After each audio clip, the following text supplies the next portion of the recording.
रक्षाबंधन का त्योहार था और दोनों बच्चे अपनी बड़ी बुआ नंदनी के आने का इंतजार कर रहे थे। माँ, आरती बुआ कब आएगी? कितनी देर हो गई, उनको फोन करके पूछो ना वो कब आएंगी। देखो तो जरा कैसे अपनी बड़ी बुआ का इंतजार हो रहा है। और नहीं तो क्या, नंदिनी दीदी इनके लिए इतने सारे खिलौने और मिठाइयाँ जुलाती है, वरना छोटी बुआ को तो ये याद तक नहीं करते। तभी वहाँ रूपा आती है। साक्षी और रोहन, देखो मैं तुम्हारे लिए क्या लेकर आई हूँ, मिठाई और चॉकलेट। दोनों बच्चे भागकर रूपा से लिपट जाते हैं। ये तुम दोनों मिठाई और अपनी चॉकलेट खाओ। भैया, भाभी, कैसे हो आप दोनों? आ गई सस्ती सी मिठाई लेकर। 20 रुपए की राखी बांध देती है और ये है कि 1000 रुपए से कम देते ही नहीं। और मैं तो बिल्कुल ठीक हूँ। और आप अकेली ही आई, जीजा जी नहीं आए साथ में? वो भाभी घर पर दीदी भी राखी बांधने आई थी, तो मैंने उन्हें बोला कि घर पर ही रहो, जीजा जी से बातें करो, मैं ही चली जाती हूँ। रूपा, और सब कैसे हैं? तभी वहाँ नंदिनी भी आती है। उसके हाथ में बहुत सारे बैग थे। बच्चे नंदिनी को देखते ही उसके पास भाग कर जाते हैं और रूपा जो सामान लेकर आई थी, बच्चे उसे वहीं फेंक देते हैं। नंदिनी बच्चों के लिए बहुत सारा सामान लाई थी। ये देखो, बुआ तुम्हारे लिए कितना सारा सामान लाई है, नए नए खिलौने और बहुत सारी मिठाइयाँ। अरे दीदी, आप इतना सामान क्यों लेकर आते हो? आपने ना इन दोनों को बिगाड़ दिया है। नंदिनी के आते ही सुरेश और सरिता उनकी सेवा में लग जाते हैं। सरिता, जाओ दीदी के लिए कोल्ड ड्रिंक लेकर आओ। हाँ हाँ, मैं अभी लाती हूँ। दीदी आप यहीं बैठो, मैंने ना आपकी पसंद के बहुत सारे पकवान बनाए हैं। और नंदिनी दीदी, आप कैसे हो? जीजा जी नहीं आए क्या? मैं तो बिल्कुल ठीक हूँ। क्या करें, तुम्हें तो पता है ना, इतनी बड़ी कंपनी है और इनको ही देखना होता है सब कुछ। सब नंदिनी की खातेदारी में लग जाते हैं और रूपा को कोई नहीं पूछता और रूपा बेचारी इस बात से बहुत उदास हो जाती है। नंदिनी सुरेश और रूपा से बड़ी थी और रूपा सबसे छोटी थी।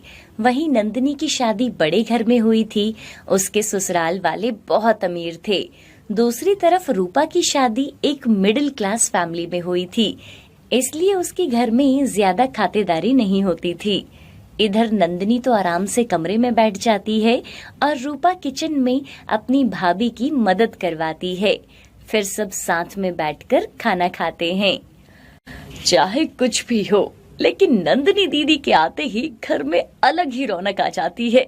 और दीदी, अंकित जीजू ने जो हमारे लिए तोहफे भेजे हैं, उसके लिए ना हमारी तरफ से उन्हें धन्यवाद कह देना।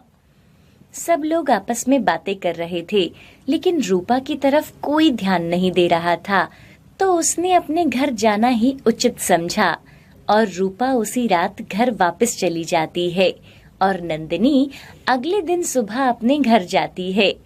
नंदिनी के अमीर होने के कारण उसे ज्यादा अहमियत मिलती थी। इस बात को सोचकर रूपा बहुत दुखी हो जाती थी। रक्षाबंधन को बीते अभी कुछ ही दिन हुए थे कि सुरेश की अचानक तबीयत खराब हो जाती है और सरिता उसे अस्पताल में भर्ती करवाती है। डॉक्टर बताते हैं कि सुरेश की दोनों किडनियां खराब हो गई हैं और जल्दी ही उसकी किडनी ट्रांसफर करनी पड़ेगी। देखिए, हमें कोई किडनी डोनर नहीं मिल रहा, हमें जल्दी ही कुछ करना चाहिए। इनको बचाना मुश्किल है और अगर आपके परिवार में किसी का ब्लड ग्रुप इनसे मैच होता है तो आप उनसे बात कर लीजिए। सरिता का ब्लड ग्रुप सुरेश के ब्लड ग्रुप से मैच नहीं होता। सरिता का रो रो कर बुरा हाल था, उसे कहीं और किडनी डोनर नहीं मिलता। सरिता नंदिनी को फोन करती है, तभी नंदिनी अस्पताल पहुंचती है। अब क्या होगा नंदिनी दीदी, हमें कहीं भी किडनी डोनर नहीं मिला। दीदी, आपका भी तो ब्लड ग्रुप इनके ब्लड ग्रुप के साथ मैच करता है, आप ही हमारी मदद कर सकती हो। ये आप कैसी बातें कर रहे हो भाभी? मेरे ससुराल वाले इस बात के लिए कभी राजी नहीं होंगे और ये मुझे एक खरोंच तक नहीं आने देते। सॉरी भाभी, इसमें तो मैं आपकी कोई मदद नहीं कर सकती। हाँ, अगर पैसों की जरूरत हो तो मैं आपकी मदद कर सकती हूँ, लेकिन शरीर का अंग नहीं। मुझसे ये सब नहीं होगा। अच्छा, मैं अभी चलती हूँ, मैं ना शाम को मिलने आती हूँ। नंदिनी शाम को नहीं आती और तबीयत खराब होने का बहाना बना देती है। नंदिनी को अस्पताल गए कुछ दिन बीत गए थे। सरिता का भी इस बीच कोई फोन नंदिनी को नहीं गया था। नंदिनी ने झिझकते हुए सरिता को फोन किया। भाभी, अब सुरेश कैसा है? हाँ, ये अब ठीक है और हम ना घर आ गए हैं। अच्छा, मैं अभी रखती हूँ, इनकी दवाई का समय हो गया है, मुझे इनको खाना भी खिलाना है। तभी नंदिनी का पति शिवम भी नंदिनी के पास ही खड़ा था। अब ठीक है तुम्हारा भाई? हाँ, भाभी तो बोल रही है कि वो घर आ गए हैं, मैं उनसे मिलकर आती हूँ। आप भी चलोगे साथ में? अरे नहीं नहीं, मैं कैसे जा सकता हूँ, मेरी आज बहुत जरूरी मीटिंग है। ऐसा करो, तुम चली जाओ। नंदिनी उनके घर जाती है। वहाँ सुरेश और रूपा कमरे में लेटे थे। मैं तुम दोनों के लिए जूस लाई हूँ, ये पी लो। क्या भाभी, अभी तो खाना खाया था, अभी मैं ये नहीं पी सकती। अरे ऐसे कैसे नहीं पियोगी? चलो थोड़ा थोड़ा करके पी लो। नंदिनी रूपा को वहां देखकर हैरान हो जाती है। भैया, कैसे हो अब आप? देखो, मैं आपके लिए बहुत सारे फ्रूट्स लेकर आई हूँ। मैं तो कब से आना चाह रही थी, लेकिन ना मेरी तबीयत खराब हो गई थी। वैसे किडनी कब ट्रांसफर की गई? उस दिन घर जाकर तो मैंने पूरा मन बना लिया था कि अपने भाई को एक किडनी डोनेट कर ही दूंगी, लेकिन मैं ना कितने दिनों से बीमार थी, फोन तक नहीं कर पाई आपको। कोई बात नहीं नंदिनी दीदी, आप यहाँ पे बैठो, मैं रूपा दीदी को दवाई दे आती हूँ। रूपा, उसको क्या हो गया? रूपा दीदी ने ही तो इनको किडनी डोनेट की है। उस दिन जब मैंने रूपा को फोन किया और बताया कि तुम्हारे भाई अस्पताल में हैं, तो रूपा दीदी उसी समय वहां आ गई। यहाँ आकर जब मैंने इनको बताया कि इनको किडनी डोनर नहीं मिल रहा, तो दीदी ने कहा कि वो अपनी किडनी देकर अपने भाई की जान बचा लेंगी। दीदी, आप कुछ लेंगी क्या? रूपा, चलो ये दवाई खा लो और फिर आराम करो। अच्छा ठीक है, मैं अभी चलती हूँ, फिर किसी और दिन आऊंगी। अच्छा भैया, ठीक है रूपा, अपना ध्यान रखो, मैं चलती हूँ।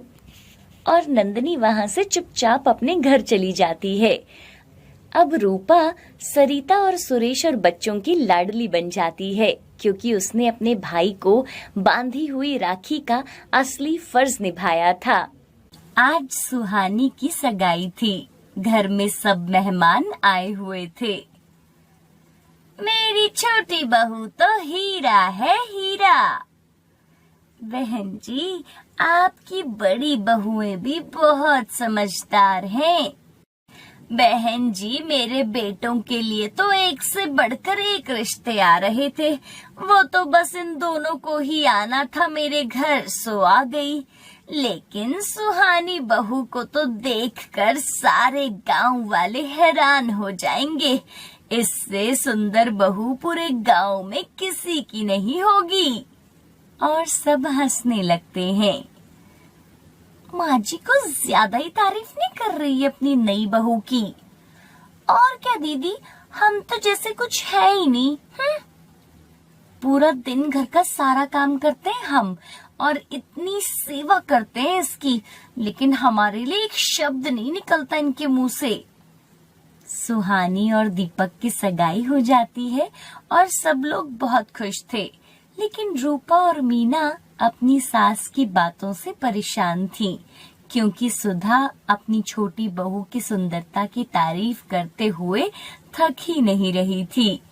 सुधा के 3 बेटे थे और आज उसने अपने सबसे छोटे बेटे दीपक की सगाई सुहानी नाम की लड़की से करवाई थी। सुहानी देखने में बहुत सुंदर थी। गोरा रंग, लंबे बाल और सुंदर नैन नक्श। सुहानी के घर वाले बहुत अमीर थे, इसलिए सुधा अपनी बड़ी बहुओं के सामने सुहानी और उसके घर वालों की तारीफ करते हुए नहीं थकती थी। अभी तक तो ये महारानी घर में आई भी नहीं है, तो ये हाल है। ये जब घर में आ जाएगी तो माँ जी तो हमें पूछेगी भी नहीं। बिल्कुल सही कहा दीदी आपने, इसका तो ना कुछ इलाज करना ही पड़ेगा। लेकिन क्या? दीदी, मेरे पास ना एक आइडिया है। मीना सारी बात रूपा को समझाती है। इधर कुछ ही दिनों में शादी का दिन आ जाता है। दोनों घरों में खुशी का माहौल था और सब बहुत अच्छे से सजे हुए थे। अरे, तुम दोनों पार्लर से तैयार हो जाती, बिल्कुल भी अच्छी नहीं लग रही हो। वहाँ सुहानी इतनी सुंदर लग रही होगी तुम दोनों से। वहाँ जाओगे तो लोग भी तुम्हें देखकर बोलेंगे, छोटी बहू की जेठानियाँ कैसी हैं। माँ जी, हम ना पार्लर से ही तैयार हुए हैं। आपको तो अब सुहानी ही सुंदर लगेगी। और क्या, जब देखो उसी के गुणगान करती रहती हो। तुम दोनों चुप करो और मेरे साथ चलो। तीनों कमरे में जाते हैं। बड़ी बहू और मझली बहू, ये लो सारे जेवर जो छोटी बहू को पहनाने हैं। तुम पहले इसको संभाल के रखो, जब मैं मांगूंगी तो मुझे देना। माँ जी, ये जेवर तो हमसे भी ज्यादा है। हमें तो आपने कभी इतने जेवर नहीं डाले। अरे, वो मेरी सबसे छोटी बहू है, ये जेवर उस पर बहुत अच्छे लगेंगे। और वो अमीर घर की है, इतना कुछ लेकर आएगी तो हमें भी तो कुछ देना पड़ेगा ना। चलो चलो, अब बारात के जाने का समय हो गया है, जल्दी से आ जाओ। कुछ ही देर में बारात सुहानी के घर पहुंच जाती है और धूमधाम से दीपक और सुहानी की शादी हो जाती है और सुहानी बहू बनकर घर आ जाती है। सुधा बहुत शानदार तरीके से अपनी छोटी बहू का घर में स्वागत करती है। इधर रूपा और मीना के दिमाग में कुछ और ही चल रहा था। अगली सुबह जब नाश्ता करते हैं, सुधा सुहानी के कमरे में जाती है। बहू, तुम्हारा नाश्ता कमरे में ही भिजवा देती हूँ। आज घर में बहुत सारे रिश्तेदार और गांव वाले आएंगे तुम्हारी मुंह दिखाई के लिए। तुम बस अच्छे से तैयार होकर यहीं बैठो, जब मैं बुलावा भेजूं तो बाहर आ जाना। जी माँ जी। बड़ी बहू और मझली बहू, चलो छोटी बहू को कमरे में नाश्ता दे आओ। रूपा और मीना सुहानी के लिए नाश्ता बनाती हैं। अब आएगा मजा। सही कहा दीदी आपने। दोनों जेठानियां अपनी नई देवरानी को नाश्ता देती हैं। नाश्ता करने के कुछ देर बाद ही सुहानी के पेट में दर्द हो जाता है। हे भगवान, मेरे पेट में कैसा दर्द हो रहा है। मुझे शौचालय जाना पड़ेगा, लेकिन बाहर तो इतने सारे मेहमान आए हैं, उनके सामने कैसे जाऊं? सुहानी घूंघट ओढ़कर बाहर शौचालय में जाती है। कुछ देर के बाद उसके पेट में फिर से दर्द होने लगता है। मुझे तो दस्त हो गए हैं, अब मैं क्या करूं? सुहानी बार बार मेहमानों के बीच से बाहर के शौचालय में जा रही थी। अरे, हम तो बहू की मुंह दिखाई के लिए यहाँ आए हैं और ये हमारे सामने से बार बार इधर उधर घूम रही है। लगता है ये हमें मॉडलिंग करके दिखा रही है। और सब औरतें जोर जोर से हंसने लगती हैं। सुधा अपनी बहू के पास जाती है। अरे बहू, क्या हुआ? तुम बार बार बाहर अंदर क्यों जा रही हो? तुम्हारी तबीयत तो ठीक है ना? माँ जी, वो मेरा पेट खराब हो गया है, मुझे दस्त हो गए हैं। अच्छा, तुम अपने कमरे में जाओ, मैं तुम्हारे लिए दवाई मंगवा कर देती हूँ। सुधा जैसे ही किचन में जाती है तो वहाँ वो रूपा और मीना की बातें सुन लेती है। अब आया मजा। सही कहा दीदी, रिश्तेदारों को मुंह दिखाई की जगह मॉडलिंग करके दिखाई। तुम दोनों को शर्म नहीं आती? यहाँ खड़े होकर बेचारी का मजाक बना रही हो। अभी एक दिन उसे यहाँ आए हुए नहीं हुआ है और तुम दोनों ने ऐसी हरकत करनी शुरू कर दी। तुम दोनों को तो मैं बताती हूँ। दीपक डॉक्टर से दवाई लाता है और वो सुहानी को देता है।